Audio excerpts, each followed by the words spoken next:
Turn to our panel discussion. We have Metro Councilman Jerry Maynard and syndicated radio host Steve Gill. And once again, gentlemen, thank you for your time. Hello. Let's talk about something that is international but has not been addressed on this political program, Libya. I heard Jim Cooper, Congressman, speak at a civic club earlier this week, and he was talking about how this should be Europe's problem. We should not really be leading this. It should be NATO. It should be the French and the English who have more interest in this oil, because that oil goes to Europe. This is not what we should be doing. We don't have the skin in the game, as he said. What's your take on that? Well, first of all, you have to say that President Obama is doing the right thing in saying we have the technology to take the leadership temporarily. I agree with the president. Hey, we have the technology, we have the tools by which to go in, and that we can disrupt the president of Libya from killing his own people. After we do that for a short period of time, turn it over to NATO, turn it over to Europe, turn it over to France, let them take the lead after we have utilized our technology to do what we do best, better than anybody else in the world. I think the problem is that this thing has been so grossly mishandled. I mean, there are plenty of guys that are mistreating their countrymen. Saddam Hussein was doing that, and for a lot of the folks that are urging us into Libya, we're saying don't go into Iraq, despite 16, 17 UN resolutions, despite a year building up to it. This president goes in with one UN resolution without consulting Congress, even though he and the vice president just a couple of years ago were saying a president doesn't have the authority to do exactly what this administration has done. But once we're in, we need to finish the job. And this confusion over whether we're there to take out Gaddafi or not doesn't help the issue. If we're there, let's get it done right, not screw it up worse by messing it up once we're there. It's going to be interesting to see how that plays out. Just wanted to get your guys' take on that. Let's talk about the state teaching situation, the unions. That has been a real contentious debate. People out there saying, well, you know, I don't have a union fighting for me. I don't have a pension. I don't have these things in the private sector. Why isn't it okay to go from, say, the tenure from 5 years to 3 years? We all have to prove ourselves, all of us. Well, let me say this. We need to use data in a model that works. There is no data that says that going from 3 years to 5-year tenure will improve student performance. We need to have education reform that has a proven model that works, the best performance, best models that we can utilize. Let's go to the unions. I'm a councilman at large. The school director does not need to be negotiating with 3,000 teachers. The school director does not need to negotiate with 12 different bargaining units. You need to have one bargaining unit that you can negotiate the terms and conditions of employment. This is ludicrous for Governor Ramsey to say we don't need the union between the teachers and the school board. Who's going to negotiate? Who's going to represent the teachers? You're going to have 3,000 different contracts where one teacher gets benefits, another teacher doesn't get benefits, one teacher gets paid $60,000, another teacher gets $30,000. It doesn't make any sense.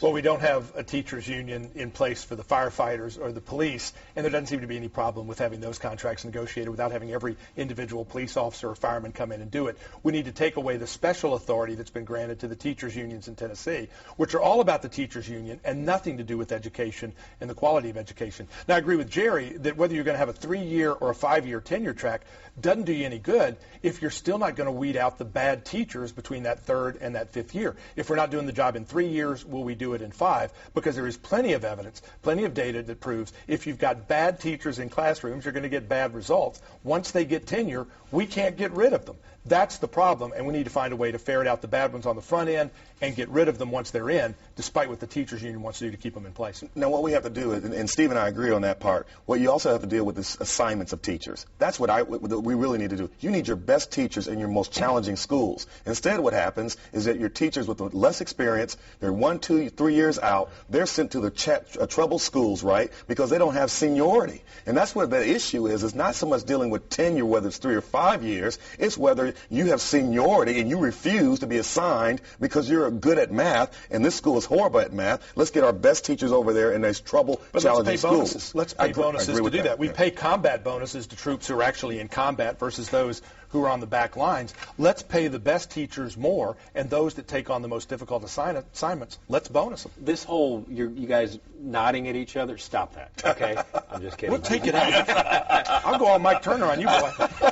Mike Turner did mention off camera during the interview the other day, tort reform was going to be a big deal, and that's something that's going to be addressed, and that is a hot-button issue as well, and you practice. Yes, I used to practice law. I don't practice now, but Steve and I We're both both have. trying to get out. We both have law degrees. Listen, I've talked to my Republican lawyer friends. I've talked to my corporate lawyer friends who disagree with this, who believe this is bad policy, it's bad law. And what we have to do is when somebody is injured, whether it be medical malpractice or whether because someone engaged in negligence, we need to have an opportunity in the system by which we can properly compensate that person for their injuries. That's why we all have insurance. That's why we require insurance. The system works. It's not broken, so don't mess with it. Well, I think some would argue that the system is not working well when you've got these runaway jury cases, not only here in Tennessee but in other places. We need to make sure that people are fairly compensated if they are injured, and that's why we look to their economic damages. That's why we look to the value of an injury in terms of how it's affecting them, and we put in money for pain and suffering. But allowing these kind of runaway, uncapped expenses to get paid in the terms of millions and millions of dollars for somebody spilling hot coffee in their lap,